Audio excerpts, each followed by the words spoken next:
Nintendo has confirmed something to me that I've always known, that you've always known, but we don't like to think about those type of things because it's really sad. Although we might spend 80, 90, $70 on a video game, try to get the gist of it, try to get it online, trying to get it, from other means, any means, just to own a physical game for our physical console. But unfortunately, buying a physical copy, at least in the eyes of Nintendo, doesn't mean that you actually bought the game. Hi, I'm taking over Captain Nixon's video for a second because I wanted to bring up Nintendo's new system, their game key cards. Now, there's a lot of misinformation going about that, but I want to clear some of that up, but also, this isn't new.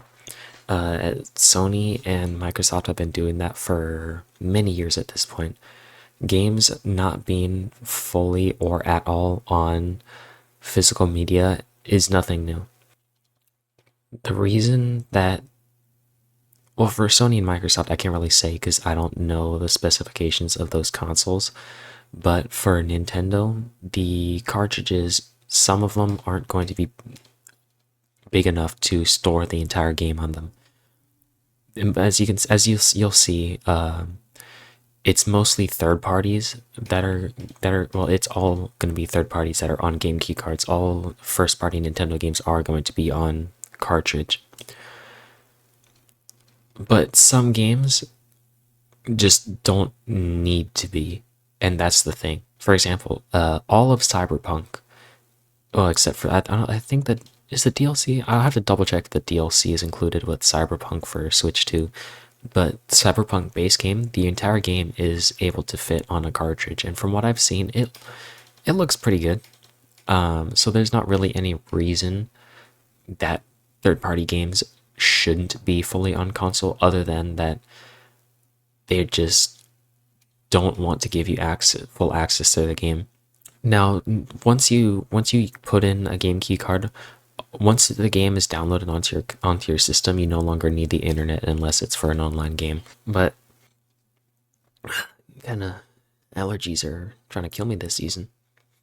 But yeah, it's a shame because if one of these days the servers are going to go down, and you can't really sell your game key cards because after that happens, how is anyone going to download the game? If it's even possible to share game key cards like that, Nintendo still hasn't really given a clear answer. Something that I've always thought about for a very long time, and that is the slow, very, very, very, very slow decline of ownership. We don't own any of the things that we purchase. I buy a game on Steam, I read the clause, and it says that, hey, at any time, if the game developer doesn't want us to play this game anymore, if they want to just take it off the app completely, they can.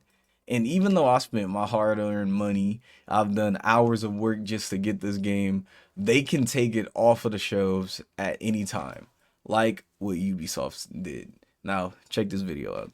You see, in 2023, Ubisoft, the creators of Assassin's Creed Shadows, announced that they would be shutting down the servers for The Crew. And Crew also had a full-on single-player mode. But not only did Ubisoft delist The Crew from all the online stores, they also went as far as removing it from your library even if you already owned it. But it gets even worse because if you had a physical copy of The Crew and you wanted to play it on console, all you would get was this error message on your screen. Ubisoft was telling you that they can just take away your games whenever they want. In fact, they even went as far as stating that the players needed to get comfortable with not owning any of their games. Because in their legal defense, Ubisoft said that you cannot complain that The Crew shut down because you never actually owned it.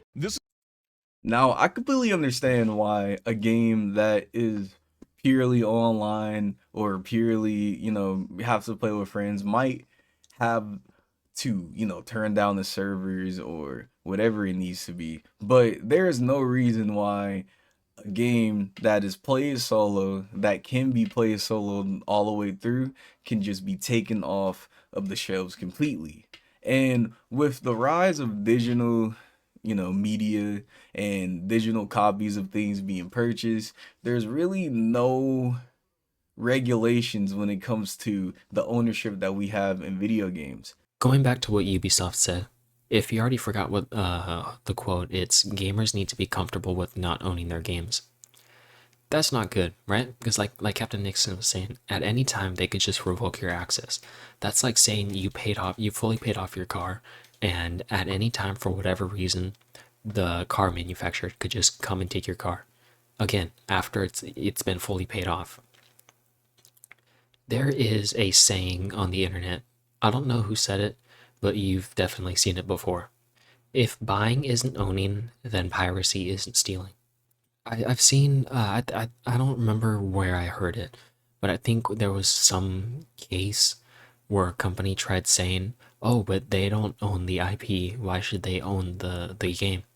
It's not about owning the IP, it's about owning this single physical copy. But if a company is going to expect us to pay full price for a product that we don't own and can lose access to at any time for whatever reason, they should expect people to pirate their stuff.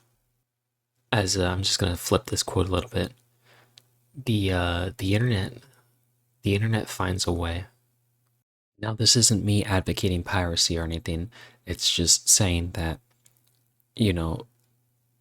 companies have to think, if there must be a reason why people are pirating their stuff, right?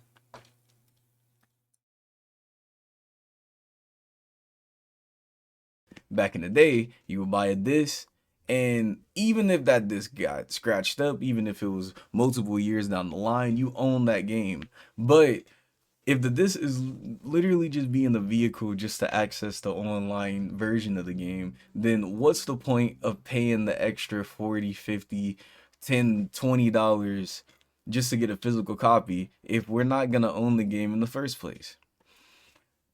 Again, we don't own anything. The more I think about it, the more this is just the next step in this online sphere of purchasing things that doesn't necessarily exist. I, for one, I do, investments. I buy things. On paper, it says that I own a share of Apple, but in my real life, I'm not thinking, oh man, I own a 1/30th piece of a stock of whatever. It's just a piece of paper saying that I own this amount. It's a thing that is being valued from the corporation that wants me to spend the most money.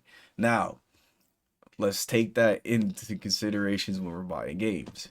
Video games, if they lose popularity, if there's only one person playing this game, if there's only 20 active users, what incentive do these game developers have to keep this game running? They have nothing. Even if the game is solo, even if you own the physical copy, there are safe ways and easy ways to just shut off everything. So that begs the question, do you even want to buy games anymore? The more and more we start going further and further away from owning things, the more you feel like you're just a cog in the machine. It's almost like you're buying Netflix and you can't download the movie that you want to watch because it's on another platform and you're gonna have to buy that platform just to get that movie. But then that movie's only gonna be there for 1 month, and et cetera, et cetera.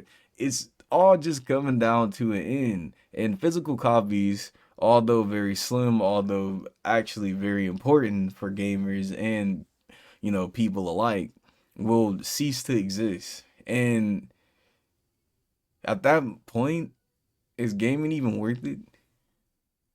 Anyway, Captain, this is just me yapping about, things that I'm very worried about. Don't worry about those cheeses, that's for lunch.